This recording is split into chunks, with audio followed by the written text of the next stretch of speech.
Bana oyun oynamaya kalkanların hali nice olmuştur düşünesiniz. Aynı akıbete uğramak istemeyenler adımlarını ona göre atacaklar.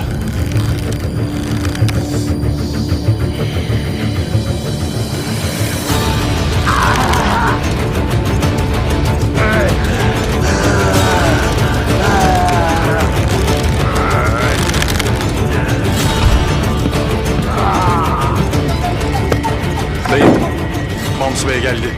Yaralıdır. Çadırını aldık.